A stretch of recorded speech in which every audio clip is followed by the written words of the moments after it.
Welcome to target with Rahul. और ये medieval history मध्यकालीन भारत की दूसरी क्लास है और आज हम लोग पढ़ेंगे दिल्ली सल्तनत। जी हाँ, बहुत इम्पॉर्टेंट एरिया है और आज हम लोग दिल्ली सल्तनत के एक बहुत ही इम्पॉर्टेंट एरिया को कवर करने वाले हैं, ठीक है। और बहुत ही लेवल हाई है, जैसा कि पिछली वीडियो पिछला जो हमारा क्लास हुआ था मिडाइवल हिस्ट्री का, जिसमें हमने मिडाइवल हिस्ट्री और एंशिएंट को बेसिक से पढ़ाया था। हालांकि एंशिएंट थोड़ा सा मैंने हाईलाइटेड किया था थोड़ा सा, ठीक है।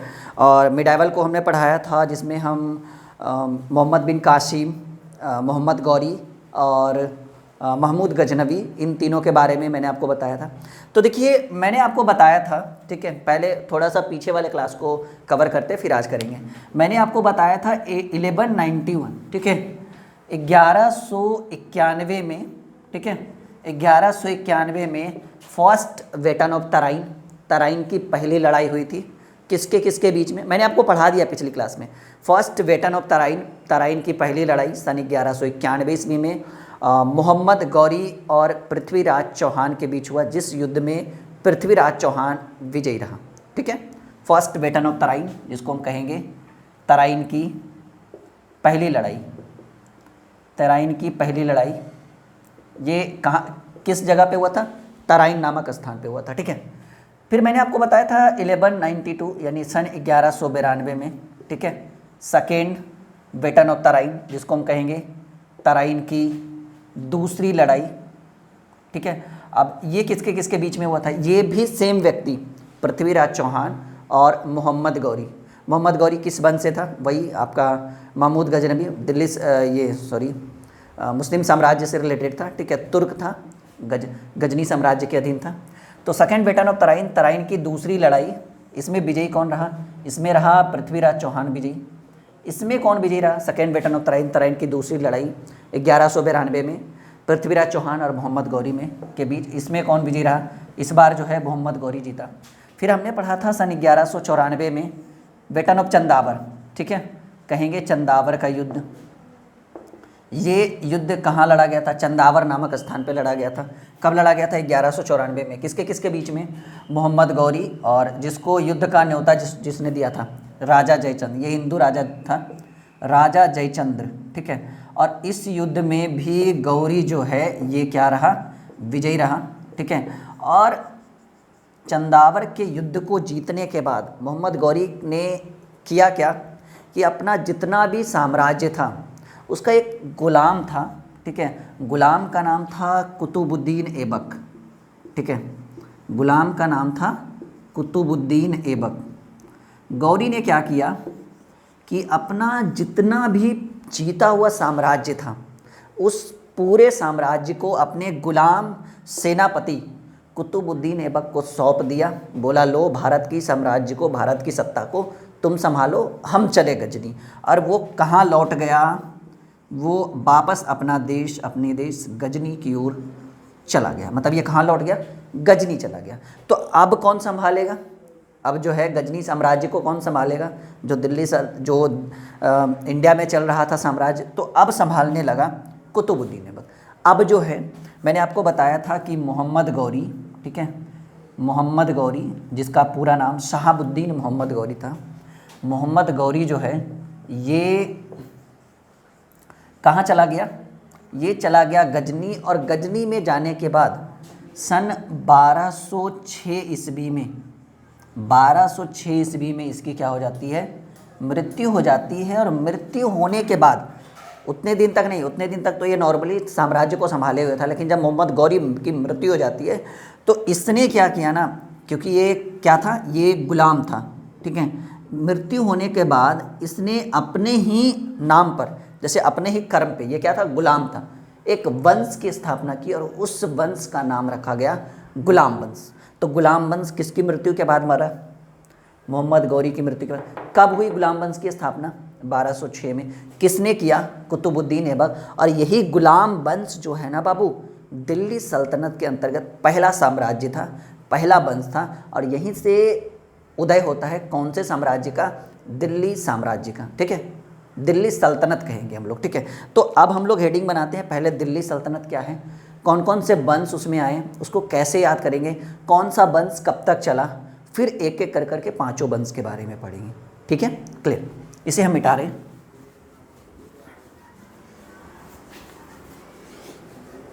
चलिए, तो we will discuss about Delhi सल्तनत।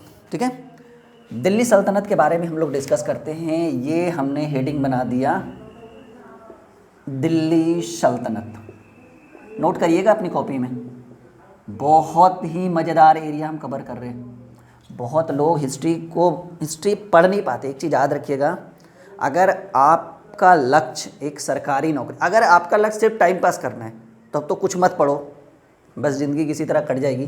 ठीक है, अगर आपका लक्ष्य है कि नहीं मुझे एक सरकारी नौकरी लेनी है, तो अपने माइंड में रख लो कि कोई स्टूडेंट सिर्फ मैथ पढ़कर नौकरी नहीं ले सकता है, सिर्फ रीजनिंग पढ़कर नहीं ले सकता है, या सिर्फ जीके जीएस पढ़कर नहीं ले सकता है। उसको सभी एरिया को कवर करना होगा। यानी जितना इम्पोर्टेंट मैथ रीजनिंग है उससे ज़्यादा इम्पोर्टेंट जीके जीएस है। ठीक है, पॉइंट टू बी नोटेड, जितना इम्पोर्टेंट मैथ रीजनिंग है उससे भी ज़्यादा इम्पोर्टेंट जीके जीएस है, क्योंकि मैथ रीजनिंग तो हर कोई पढ़ता है, ये सब एरिया जो है वो हर कोई स्टूडेंट कवर नहीं करता है। तो चलिए इसी के नाम पर हम लोग शुरू करते हैं दिल्ली सल्तनत। थोड़ा बीच में हम लिखते हैं। ठीक है, हाँ जी, ये हमने लिखा दिल्ली सल्तनत, आप भी लिख लो। अगर हमसे आपको हिस्ट्री समझ में नहीं आया ना, तो पूरे दुनिया में ऐसा कोई टीचर नहीं जो आपको हिस्ट्री समझा दे, क्योंकि बहुत बच्चों की तरह समझा रहे हैं आपको हिस्ट्री। दिल्ली सल्तनत कब से कब तक ये चला था? ये जो है ना, ये 1206 से शुरू हुआ और हाँ 1526, यानी लगभग में 250 साल दिल्ली सल्तनत, नहीं 325 साल दिल्ली सल्तनत चला था। अब देखिए दिल्ली सल्तनत के बारे में डिस्कस करते हैं। तो दिल्ली सल्तनत में अब सवाल है कि सर कुल कितने वंश हैं? बहुत अच्छा सवाल बच्चों ने किया कि सर दिल्ली सल्तनत में कितने वंश हैं। ठीक है, तो हम कहेंगे कि दिल्ली सल्तनत में बाबू कुल 5 वंश का उदय हुआ। ठीक है, 5 वंश का उदय हुआ। अब सवाल है कि कौन सा वंश कब आया, कितने दिन तक रहा, क्या क्या कार्य करके गया। ठीक है, इतना नहीं, ये बिल्कुल स्ट्रक्चर बनाइएगा अपनी कॉपी में। ठीक है, दिल्ली सल्तनत में कुल कितने वंश आए?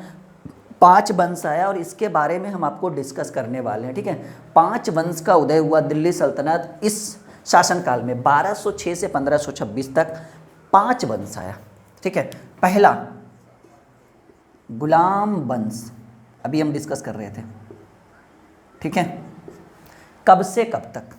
ये 1206 से लेकर 1290 तक रहा। ठीक है, दूसरा जो आया, यहां तक क्लियर है? थोड़ा और छोटा करते हैं। खिलजी वंश, लिखते चलो जी। 1290 से लेकर 1320 तक रहा। ठीक है, क्लियर? तुगलक वंश, ठीक है, तुगलक वंश ये 1320 से लेकर 1398। ठीक है, सैयद वंश, सैयद वंश 1414 से लेकर 1451। कहिएगा सर 1391 वह सीधे 1414 चल गए, ये इधर कहाँ गया 1600? ये तैमूर लंग जो भारत पर आक्रमण किया था ना, उसके बारे में, ये बीच वाला एरिया जो है वो तैमूर लंग का एरिया है, हम लोग डिस्कस करेंगे। कौन सा वंश लास्ट में आ गया हमारा? लोदी वंश, लोदी वंश। ठीक है, 1451 से 1526। माइंड में ये भी चल रहा होगा सर दिल्ली सल्तनत के बाद क्या पढ़ाइएगा? दिल्ली सल्तनत के बाद आपको पढ़ाएंगे मुग़ल साम्राज्य। ठीक है, मुग़ल प्रशासनिक व्यवस्था और बहुत सारे एरिया है जो धीरे धीरे हम कवर करेंगे। पहले इसको देखिए।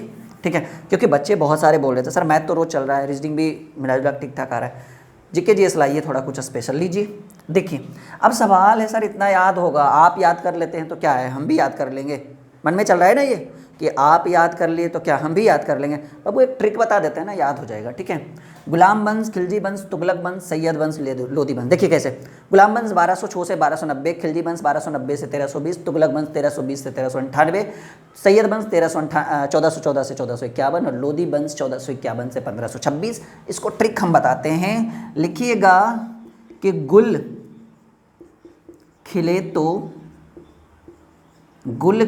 तो सैयद लोधी। नोट करिएगा, गुल खिले तो सैयद लोधी, ये ट्रिक है जी। इसको नोट करिए कॉपी में, जल्दी फटाक से बोल। खाइएगा, क्या क्या लिखाते रहते हैं सर। नहीं, गुल खिले तो सैयद लोधी, इसके बारे में थोड़ा सा डिस्कस करते हैं। ये क्या है गुल खिले तो सैयद लोधी, क्या है इसके बारे में हम डिस्कस करते हैं।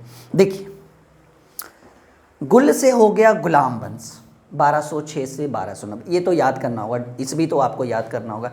गुलाम वंश 1206 से 1290। खिलजी, मतलब ये तो समझ में आ रहा है ना कौन कौन कैसे आया। खिले से हो गया खिलजी 1290 से 1320। तो से हो गया तुगलक 1320 से 1398।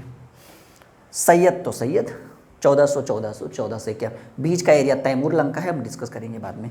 और लास्ट में लोधी, तो लोधी 1451 से 1526। तो ये 5 वंश के बारे में डिस्कस करेंगे। और आई थिंक मेरे हिसाब से इसको कवर करने में 2 से 3 दिन काफ़ी है। 3 दिन मानकर चलिए, एक दिन में ये दोनों, एक दिन में ये दोनों और एक दिन में वो तीसरा। ठीक है, मतलब 3 दिन की क्लास, कम से कम 4 दिन भी लग सकता है, क्योंकि एरिया काफ़ी अच्छा इंपॉर्टेंट है। और पूरा ये किस सल्तनत के अंतर्गत आएगा? दिल्ली सल्तनत। आपने एक नाम सुना होगा, रजिया सुल्तान, प्रथम मुस्लिम शासिका थी जिसने खुले मुंह दरबार में जाकर चोगा और कागा, वो होता है ना टोपी वगैरह पहनकर, चोला और कागा पहनकर खुले मुंह दरबार में जाना प्रारंभ कर दिया। क्योंकि आपको पता है कि मुस्लिम साम्राज्य में पर्दा प्रथा अभी भी बहुत मायने रखता है, पर्दा प्रथा, लेकिन वो सब चीज़ को त्याग करके रजिया जो है वो खुले मुंह दरबार में जाने लगी, शासिका बनी, पहली महिला शासिका इल्तुतमिश की पुत्री थी। तो अब हम लोग शुरू करेंगे गुलाम वंश। नोट करिएगा, हेडिंग बनाइएगा। ये हो गया ना गुलाम वंश, गुल खिले तो सैयद लोधी। अब आप लोग शुरू करिए दिल्ली सल्तनत में पहला वंश जो हम लोग पढ़ने वाले हैं।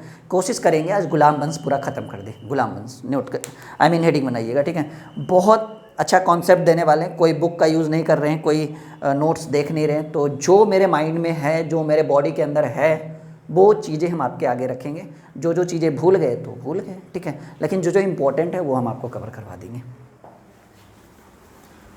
नोट करिएगा कॉपी में, गुलाम वंश।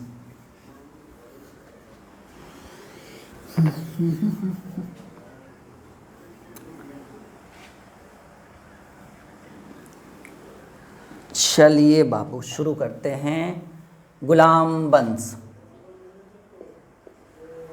अभी हमने बताया कि गुलाम वंश जो है ये हमारा 1206 से लेकर 1290 तक चला। ठीक है, 1206 से 1290 यानी 84 वर्षों का यह शासनकाल है। और उम्मीद हमारा रहेगा, ठीक है, कि आज हम आपको गुलाम वंश खत्म कर दें, कोशिश करेंगे, छूट जाए तो फिर अगले क्लास में। ठीक है, तो गुलाम वंश में जो सबसे यहाँ पे करें एक एक कर करके, कॉन्सेप्ट क्लियर होना चाहिए। ठीक है, देखिए यहाँ बीच में लिखते हैं हम लोग गुलाम वंश। ठीक है, नोट करिएगा अपनी कॉपी में, इस भी 1206 से 1290। ठीक है, चलिए ये हम स्ट्रक्चर इस तरह से बनाते हैं गुलाम वंश का।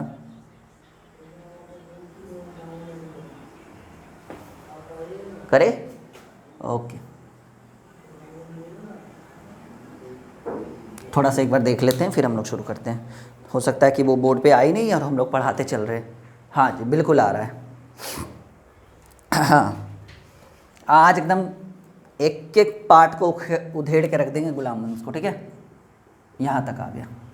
तो देखिए गुलाम वंश यानी शुरुआत करेंगे हम सन 1206 ईस्वी से, और 1206 ईस्वी से शुरुआत करेंगे। यानी हमने आपको बताया था कि मोहम्मद गौरी जो गौर वंश का, ठीक है, जो चंदावर के युद्ध के बाद अपने संपूर्ण साम्राज्य को गुलाम वंश के संस्थापक कुतुबुद्दीन ऐबक जो उसका शासक सेवक था उसको देकर वो चला जाता है, ठीक है। और 1206 ईस्वी में जब मोहम्मद गौरी की मृत्यु होती है तो कुतुबुद्दीन ऐबक के द्वारा एक नए वंश की स्थापना की जाती है और उस वंश का नाम रखा जाता है गुलाम वंश। तो आज हम लोग पहले गुलाम वंश के बारे में डिस्कस करेंगे। तो जैसे ही गुलाम वंश की बात आ जाए तो सिंपल सी बात है, हम लोग डिस्कस किस पे करेंगे, कुतुबुद्दीन ऐबक पे। तो सबसे पहले हम यहाँ पर नाम लिखेंगे कुतुबुद्दीन ऐबक, कुतुबुद्दीन ऐबक, ठीक है। किसका नाम करेंगे हम लोग, कुतुबुद्दीन ऐबक का नाम लेंगे। तो देखिए कुतुबुद्दीन ऐबक गद्दी पर कब बैठा,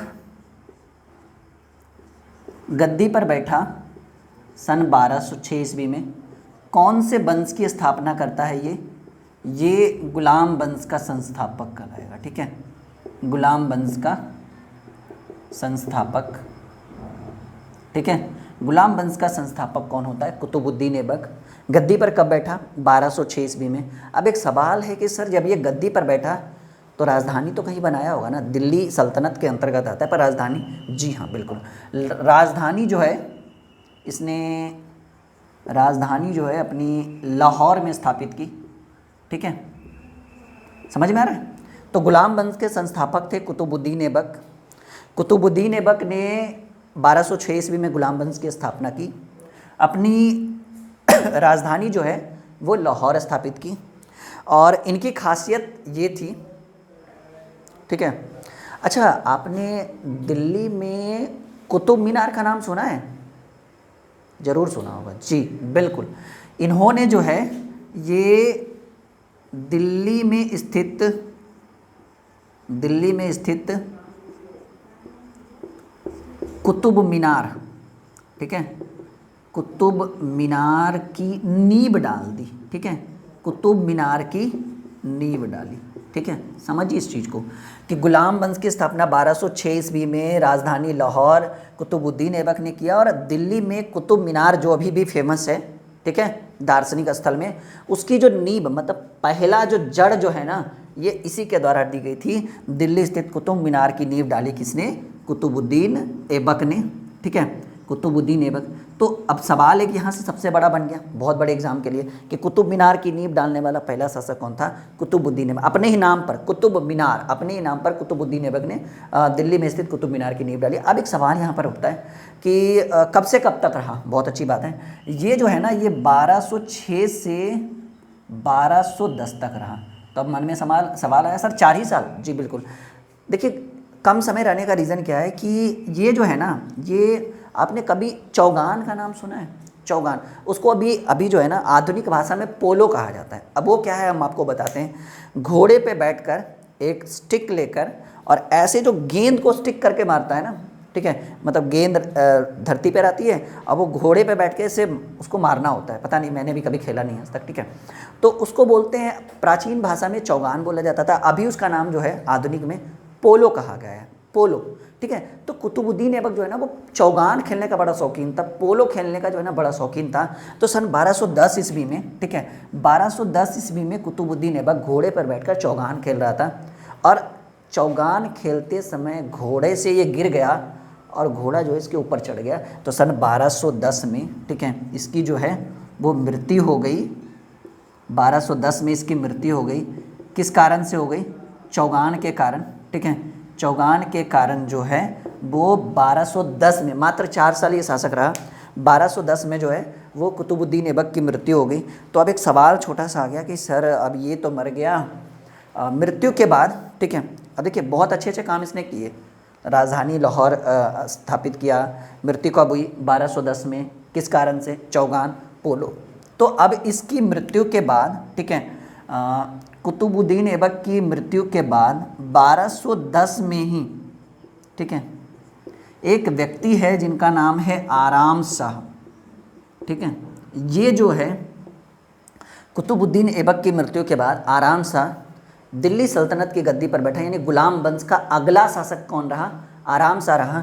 ये जो है इसने शासन कितने समय तक किया, इसने शासन मात्र 8 महीने तक इसने शासन किया, ठीक है।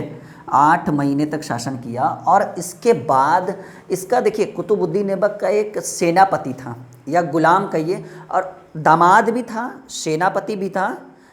सेनापति तो नहीं पता लेकिन दामाद था, और कुतुबुद्दीन ऐबक का एक गुलाम था और इसका नाम था इल्तुतमिश। नाम तो सुना ही होगा आपने, नहीं? इसका नाम था इल्तुतमिश, ठीक है। इसका एक अन्य नाम भी था अल्तमस, ठीक है। समझिए इस चीज़ को, कॉन्सेप्ट को समझिए कि 1210 में जब कुतुबुद्दीन ऐबक की मृत्यु हुई तो आराम से गद्दी पर बैठा, 8 महीने गद्दी पर रहा। उसके बाद 8 महीने तक रहा, उसके बाद जो है इसको हटाकर, आराम शाह को हटाकर गद्दी पर कौन बैठा? इल्तुतमिश। सन लगभग में 1211 ईस्वी में, ठीक है, 1211 ईस्वी से लेकर 1236 ईस्वी तक जो है इल्तुतमिश अल्तमस के नाम से जो है ये गद्दी पर रहा। तो सवाल आएगा कि कुतुबुद्दीन ऐबक की मृत्यु के बाद गद्दी पर कौन बैठा? तो कुतुबुद्दीन ऐबक की मृत्यु के बाद उसका दामाद इल्तुतमिश दिल्ली सल्तनत की गद्दी पर बैठा। अब सवाल है कब बैठा? 1211 से 1236। अब सवाल है कि क्या क्या काम किया, ठीक है। सवाल है ना जी कि अब इल्तुतमिश बैठा तो कुछ तो किया होगा इसने। जी बिल्कुल, बहुत अच्छा काम किया है। इल्तुतमिश जो है इतिहास में प्रचलित शासकों में से एक है, इसका नाम है अल्तमश। इन्हीं की बेटी है जी रजिया सुल्तान, जिसके बारे में बोल रहे थे, खुले मुंह दरबार में जाती थी, ये इन्हीं की सुपुत्री थी, ठीक है। तो अब डिस्कस करते हैं इल्तुतमिश के बारे में। ये तो हो गया कुतुबुद्दीन ऐबक और आराम सा क्लियर। अब इल्तुतमिश गद्दी पर बैठा, सबसे पहले इसने क्या किया? राजधानी परिवर्तन किया, ठीक है। जो जो इम्पोर्टेंट है वो हम आपको बता देते हैं। राजधानी परिवर्तन किया इसने, लाहौर से हटाकर राजधानी कहाँ कर दिया? दिल्ली। यानी पहले जो है गुलाम वंश की राजधानी लाहौर थी, अब गुलाम वंश की राजधानी दिल्ली हो गया। राजधानी को सर्वप्रथम लाहौर से हटाकर दिल्ली लाने वाला पहला शासक यही था, ठीक है। समझ रहे हो ना आप? हाँ जी, ये इल्तुतमिश, क्लियर। शुद्ध पहला ये हो गया, लाहौर से हटाकर दिल्ली कर दिया। शुद्ध सोने के अरबी सिक्के, ठीक है। अरबी सिक्के, हालांकि ये MBT के द्वारा भी किया गया था लेकिन इसने भी किया था, ठीक है। कांसा का तांबल और जीतल वगैरह करके सिक्के वगैरह चलाया था, ठीक है। ये तब हो गया। और भी काफ़ी अच्छा काम इसने किया था। जैसे में हाँ, एक काम किया था इसने, आपने सुना होगा तुर्कान ए चिहलगानी, ठीक है।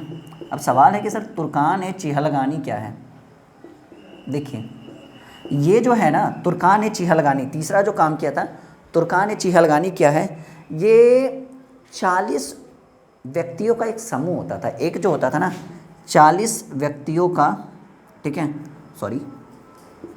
40 व्यक्तियों का जो है, व्यक्तियों का एक टीम होता था, समूह होता था, ठीक है। तुर्कान ए चिहलगानी मतलब अपराध को रोकने के लिए, दंगा फसाद को रोकने के लिए, और भी जो भी आपराधिक घटनाएं साम्राज्य में घटित हो रही है उसको रोकने के लिए मंत्रिमंडल जिसको कहते हैं, ठीक है, तुर्कान ए चिहलगानी के नाम से, ठीक है, 40 व्यक्तियों का एक टीम बनाया जिसके मुखिया शायद राजा होते थे। और इसमें जो है मतलब अर्थव्यवस्था को ठीक से मतलब सीधे सीधे कहिए कि जो भी कर्मकांड हो रहे हैं उसको रोकने के लिए एक टीम मेंबर, एक मंत्रिमंडल का गठन किया। तुर्कान ए चिहलगानी, बहुत इतिहास में प्रचलित प्रश्न है कि तुर्कान ए चिहलगानी की स्थापना का श्रेय किस व्यक्ति को जाता है? तो ये इल्तुतमिश अल्तमश को जाता है। तुर्कान ए चिहलगानी की स्थापना किसने की? इल्तुतमिश ने, अल्तमश ने किया था। क्लियर है यहाँ तक कॉन्सेप्ट? क्लियर, ठीक है। अब तुर्कान ए चिहलगानी हो गया। अब देखिए अभी हमने आपको बताया था हाँ कुतुब मीनार। ये कुतुब मीनार के बारे में हमने आपको क्या बताया था कि जो जड़ है ना, जड़, ये जड़ को बनाने का श्रेय जो है वो किसको जाता है? कुतुबुद्दीन ऐबक को। लेकिन प्रथम 3 मंजिल तक, 3 मंजिल का निर्माण कुतुब मीनार में ये कौन करता है? इल्तुतमिश के द्वारा किया जाता है, ठीक है। मतलब नींव भले ही कुतुबुद्दीन ऐबक ने डाला, बट प्रथम 3 मंजिल, पहली 3 मंजिल का निर्माण जो है ये इल्तुतमिश के द्वारा करता है। और ये इस तरह का कुतुब मीनार है जी, देखिए इस तरह का, ठीक है, एक गुंबद ऊपर में शायद इस तरह से लगा हुआ रहता है। तो ये जो गुंबद है ना, ये FST फिरोज शाह तुगलक बनवाए थे कुतुब मीनार की। मतलब 3 मंजिल का निर्माण जो है ये इल्तुतमिश के द्वारा की गई थी। जड़ जो है, नींव जो है, ये कुतुबुद्दीन ऐबक ने डाला था। और ये जो एरिया है, ये गुंबद का जो निर्माण है, ये आगे हम पढ़ेंगे फिरोज शाह तुगलक वंश में आएगा। गुलाम खिलजी के बाद नहीं, तुगलक वंश में FST आएंगे, फिरोज शाह तुगलक, जिन्होंने उस गुंबद का निर्माण किया था। तो खैर ये तो बात की बात है, आगे हम लोग करेंगे। तो 40 गुलाम सरदारों का एक समूह बनाया, कुतुब मीनार का नींव डाला, ठीक है। शुद्ध सोने के अरबी सिक्के, तांबा का कासा और जीतल करके पता नहीं क्या क्या चीज़ें इसने मिक्स करके बनवाया था, ठीक है, उतना भी ठीक से। हाँ, यूसुफ जाई जाति एक जाति है, चौथा जो इम्पोर्टेंट काम इन्होंने किया, ठीक है। यूसुफ जाई जाति के विरुद्ध जो है 1919 ईस्वी में इनका प्रथम अभियान चलाया गया, ठीक है। यूसुफ जाई जातियों के विरुद्ध महत्वपूर्ण जीत बताई गई थी 1919 ईस्वी में, ठीक है। उसके बाद एक और टॉपिक है, ठीक है, इसको देख लेते हैं, नीचे दिख रहा है या नहीं, फिर हम लोग नीचे लिखेंगे, ठीक है। नहीं दिख रहा है बिल्कुल, हाँ। एक और टॉपिक इल्तुतमिश के बारे में हम लोग पढ़ेंगे। एक व्यक्ति थे जिनका नाम, ये एक बगदाद के खलीफा थे, ठीक है, बगदाद के खलीफा जिनका नाम था अल आदिर बिल्लाह, ठीक है। अल आदिर बिल्लाह से एक बगदाद के खलीफा थे जिनका नाम था अल आदिर बिल्लाह। इससे जो है इन्होंने सुल्तान पद की वैधानिक स्वीकृति प्राप्त की थी। इल्तुतमिश ने बगदाद के खलीफा अल आदिर बिल्लाह से सुल्तान पद की वैधानिक स्वीकृति प्राप्त की थी। किससे? बगदाद के खलीफा अल आदिर बिल्लाह से। किसने? इल्तुतमिश ने। तो ये सारी घटनाएँ घटी और सन 1236 में, हाँ, इनकी पत्नी का नाम था शाह तुर्कान, एक वैश्या थी, ठीक है। इनकी पत्नी जो है, दूसरी पत्नी शाह तुर्कान थी, और पुत्र का नाम था रुकनुद्दीन फिरोज,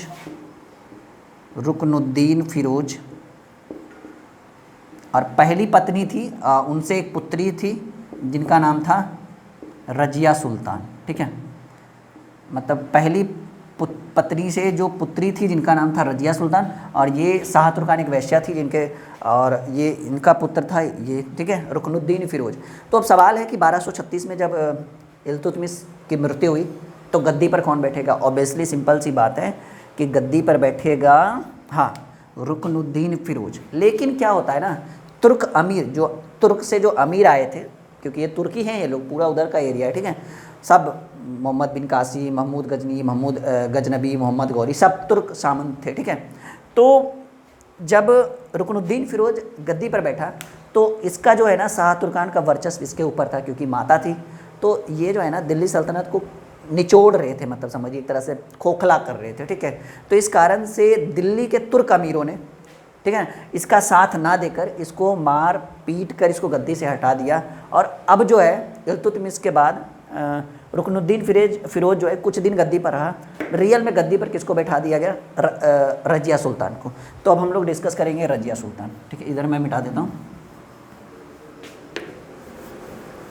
क्लियर है? बिल्कुल, कॉपी में लिखते चलिए, समझ में आएगा, ठीक है। तो अब हम लोग डिस्कस करेंगे रजिया सुल्तान। थोड़ा सा कर लेते हैं 5 मिनट और। रजिया सुल्तान, ठीक है।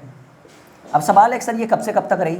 रजिया सुल्तान जो है वो दिल्ली सल्तनत की गद्दी पर 1236